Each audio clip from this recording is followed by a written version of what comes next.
Hi friends, எல்லாருக்கும் வணக்கம்.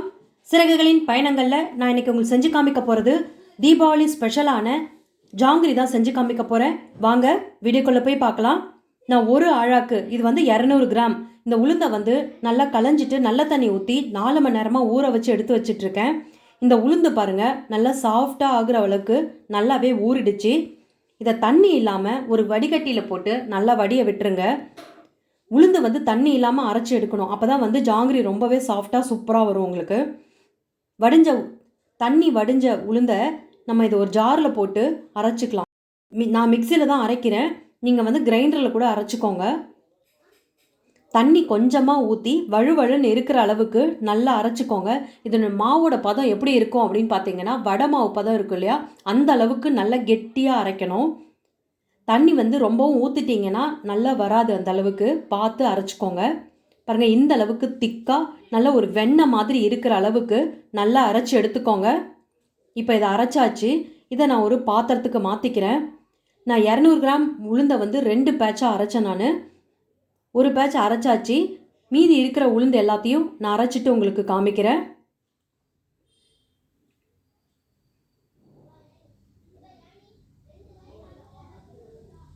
உளுந்து எல்லாம் அரைச்சி எடுத்துகிட்டு வந்தாச்சு. நல்லா வெண்ணெய் மாதிரி அரைச்சிருக்கேன். இதோடைய கொஞ்சமாக ஆரஞ்சு ஃபுட் கலர் சேர்த்துக்கோங்க. இந்த ஆரஞ்சு ஃபுட் கலரும் உளுந்து மாவும் நல்லா கலக்கிற அளவுக்கு ஒரு 10 நிமிஷம் நல்லா கலந்து விடுங்க. மாவு நல்லா கலந்தாச்சு. கலந்ததுக்கப்புறம் மாவு கொஞ்சம் தண்ணியாக இருக்க மாதிரி இருக்குது. அதோட இல்லாமல் நம்ம கொஞ்சம் கிறிஸ்பியாக வேணும்னா இதோட 4 டேபிள் ஸ்பூன் கிட்ட நான் சோள மாவு ஆட் பண்ணிக்கிறேன். உங்களுக்கு மாவு மிக்சியில் அரைச்சி நீங்கள் மாவு கொஞ்சம் தண்ணியாக இருக்கிற மாதிரி இருந்துச்சுன்னா அதோடைய 2 டேபிள் ஸ்பூன் கிட்ட அரிசி மாவு வேணாலும் கலந்துட்டு ஒரே பக்கமாக கையை வச்சு நல்லா ப்ளஃபியாக வர அளவுக்கு உளுந்து மாவை நல்லா கைவிடாமல் 20 நிமிஷம் நல்லா கலந்து எடுத்துக்கோங்க. பாருங்கள், மாவு இப்படி எடுத்திங்கன்னா நல்லா புசுன்னு சாஃப்டாக வெண்ணெய் மாதிரி இருக்கணும். பாருங்கள், மாவு இப்போ ரெடி ஆகிடுச்சு. இப்போ இந்த ஜாங்கிரிக்கு சர்க்கரை பாகு நம்ம ரெடி பண்ணணும். அது எப்படிங்கிறத பார்த்துடலாம். நான் இந்த கப்பில் தான் உளுந்து எடுத்தேன். அதே கப்பில் சர்க்கரை 2 கப் எடுத்துகிட்ருக்கேன் நான்.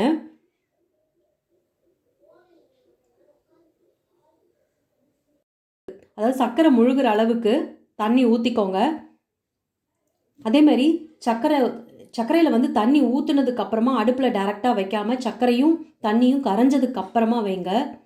இந்த வெள்ளை சர்க்கரையில் பார்த்தீங்கன்னா ஏகப்பட்ட அழுக்கு இருக்கும். இப்போ வெள்ளமாக இருந்ததுன்னா நம்ம அடுப்பில் வச்சு கரைச்சி வடிகட்டி நம்ம யூஸ் பண்ணுவோம். வெள்ளை சர்க்கரையில் இருக்கக்கூடிய அழுக்கை எப்படி எடுக்கணும் அப்படின்னு பார்த்தீங்கன்னா, ஒரு 50 ml கிட்ட சர்க்கரை கொதிக்கும் போது பாலை ஊற்றுனீங்கன்னா மேலே பாருங்கள் அப்படியே அழுக்கு படிஞ்சு இருக்குது பாருங்கள். இதை அப்படியே ஒரு டீ வடிகட்டியை வச்சு நம்ம அப்படியே எடுத்துக்கலாம். இதே மாதிரி அழுக்கோடு நம்ம செஞ்சோம்னா எந்த பலகாரம் செஞ்சிங்கனாலும் அதனுடைய டேஸ்ட் ரொம்பவே நல்லா இருக்காது. இது எல்லாத்தையும் நான் எடுத்துட்டேன். எடுத்ததுக்கப்புறம் பாருங்கள், சர்க்கரை எப்படி நல்ல ஒரு பளிச்சுன்னு இருக்குது பாருங்கள். இப்போ இது நல்லா கொதிக்க விடலாம். இந்த சர்க்கரை பாகுக்கு வாசனைக்காக நான் கொஞ்சமாக ஏலக்காய் தூள் ஆட் பண்ணிக்கிறேன். ஏலக்காய் தூள் போட்டு நல்லா கொதி வரட்டும். இது சர்க்கரை பாகு பார்த்திங்கன்னா ஒரு கம்பி பதம் இருக்கிற அளவுக்கு நம்ம எடுத்துக்கணும். அது வரைக்கும் நல்லா கொதிக்க விடுங்க. கொஞ்சம் மீடியம் ஃப்ளேமில் வச்சு நல்லா கொதிச்சுட்டே இருக்கட்டும். பாகு பாருங்க, நல்லா அதாவது சர்க்கரை பாகு பாருங்கள் நல்லா திக்காயிட்ருக்கு. இப்போ நம்ம பதம் பார்க்குறதா இருந்தால் நல்ல தண்ணியில் நனைச்சிட்டு கையை நல்லா தொடச்சிட்டு பதம் பாருங்கள். அப்போ தான் கரெக்டாக இருக்கும். ஈரக்கையோடு எடுத்து பார்த்தீங்கன்னா கரெக்டான பதம் உங்களுக்கு வரவே வராது. இப்படி கையில் நல்லா ஒட்டி இப்படி இழுத்தோம்னா கம்பி மாதிரி கட் ஆகணும். இது கரெக்டான பதங்க உங்களுக்கு. இந்த சமயத்தில் கொஞ்சமாக ஃபுட் கலர் போட்டு நல்லா கலந்துட்டு அடுப்பை ஆஃப் பண்ணி விட்டுருங்க.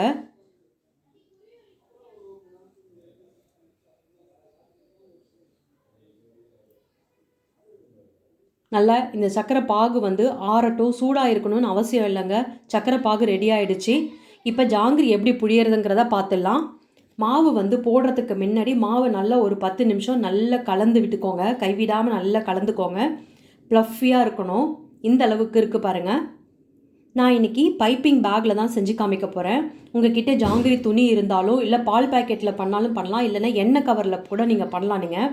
நான் இன்றைக்கி பைப்பிங் கவரை வந்து ஒரு கிளாஸில் போட்டுட்டு மாவு எல்லாத்தையும் அதில் கொஞ்சம் கொஞ்சமாக போட்டுக்கோங்க. மாவு எல்லாத்தையும் ஃபில் பண்ணதுக்கப்புறமா ஒரு பக்கம் இருக்கிற மாதிரி நல்லா அழுத்தி விட்டுக்கோங்க. கார்னர் வந்து எந்த அளவுக்கு நம்ம ஓட்ட வேணுமோ அந்த அளவுக்கு சைஸுக்கு தகுந்த மாதிரி நீங்கள் கட் பண்ணிக்கோங்க. ரொம்ப மெலிசாவும் இல்லாமல் ரொம்ப பெருசாகவும் இல்லாமல் மீடியமாக இருக்கிற மாதிரி கட் பண்ணிக்கோங்க. அதே மாதிரி ஜாங்கிரி புழியும் போது எடுத்தோன்னே எண்ணெயில் போட்டிங்கன்னா கண்டிப்பாக நமக்கு வரவே வராது. இந்த மாதிரி ஒரு தட்டில் நீங்கள் புழிஞ்சு பாருங்கள். ஃபஸ்ட் டைம் பண்ணும்போது யாருக்கும் பர்ஃபெக்டாக வரவே வராதுங்க. மாவு கரெக்டான பதத்தில் இருக்கான்னு நம்ம செக் பண்ணிக்கலாம். பாருங்கள், நம்ம இப்படி புழிஞ்சோன்னா மாவு வந்து நல்லா ஸ்டிஃபாக நிற்கணும், அப்படி இலகி ஓடக்கூடாது, கரெக்டாக நிற்கிது. இது வந்து கரெக்டான பதங்க.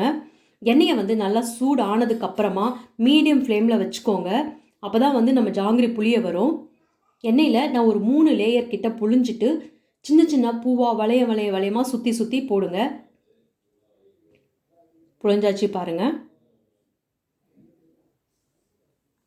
நம்ம ஒன்று வெந்ததுக்கப்புறம் கூட இன்னொன்று போடலாம், ஆனால் ஒன்றோட ஒன்று ஒட்டிக்கும். அதனால் நம்ம புதுசாக போடுறவங்களா இருந்தால் ஒரு ஜாங்கிரியாக கடாயில் போட்டு எடுத்துக்கோங்க. அதுதான் ரொம்ப நல்லதும் கூட.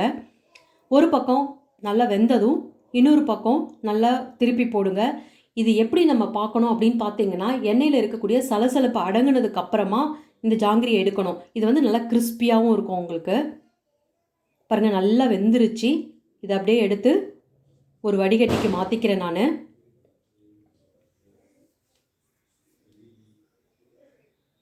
இதே மாதிரி நான் இன்னொரு ஜாங்கிரி செஞ்சு காமிக்கிறேன் பாருங்கள்.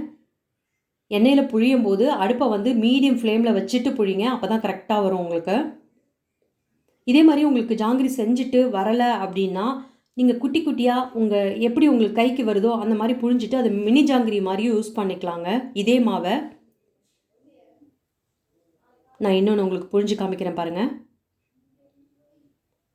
ஒரு 4-5 ஜாங்கிரி செஞ்சதுக்கப்புறம் பார்த்தீங்கன்னா பர்ஃபெக்டாக நமக்கு ஜாங்கிரி வந்துடும் உங்களுக்கு. கண்டிப்பாக ட்ரை பண்ணி பாருங்கள். ஜாங்கிரி செய்கிறது ரொம்பவே ஈஸி தாங்க. மாவோட பதம் வந்து கரெக்டாக இருந்ததுன்னா போதும், ஜாங்கிரி ரொம்பவே சிம்பிளாக ஈஸியாக செஞ்சிடலாம். நான் மீதி இருக்கிற மாவு எல்லாத்தையும் இதே மாதிரி புழிஞ்சு எடுத்துக்கிறேன் நான். ஜாங்கிரி எல்லாத்தையும் புழிஞ்சு எடுத்தாச்சு.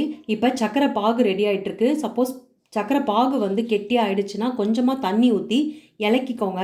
இலக்கிட்டு நம்ம எடுத்து வச்சுருக்கோம் இல்லையா ஜாங்கிரி, அதை எல்லாத்தையும் சக்கரை பாகில் போட்டு ஒரு 10 நிமிஷம் ஃப்ரண்ட்டும் பேக் சைடும் 2 பக்கமும் நல்லா ஊறுற மாதிரி எடுத்து ஒரு தட்டில் அப்படியே அடுக்கிக்கலாம். நம்ம ஜிலேபியை விட ஜாங்கிரி வந்து உடம்புக்கும் நல்லது. இது உளுந்தால செய்கிறதுங்க. உடம்புக்கு எந்த கெடுதலும் வராது. இது பாரம்பரியமாக நம்ம செய்யக்கூடிய ஒரு இனிப்பு வகை. இது தீபாவளிக்கு எப்போதுமே கண்டிப்பாக செய்வாங்க. ஒரு கல்யாணம்னாலும் கண்டிப்பாக இந்த ஜாங்கிரி இருக்கும். கண்டிப்பாக இந்த ஜாங்கிரி செய்கிறது ரொம்பவே ஈஸி. இந்த தீபாவளிக்கு இதே மெஷர்மெண்ட்டில் இதே அளவுகளோட கண்டிப்பாக செஞ்சு பாருங்கள். ரொம்பவே சிம்பிள் தாங்க. இந்த ஜாங்கிரியை கண்டிப்பாக நீங்கள் வீட்டில் செஞ்சு பார்த்துட்டு உங்களுக்கு பிடிச்சிருந்ததுன்னா எங்கள் சேனலை லைக் பண்ணுங்கள், கமெண்ட் பண்ணுங்கள், ஷேர் பண்ணுங்கள், சப்ஸ்கிரைப் பண்ணுங்கள், பக்கத்தில் இருக்க பெல் பட்டனை கிளிக் பண்ணுங்கள். தேங்க்யூ.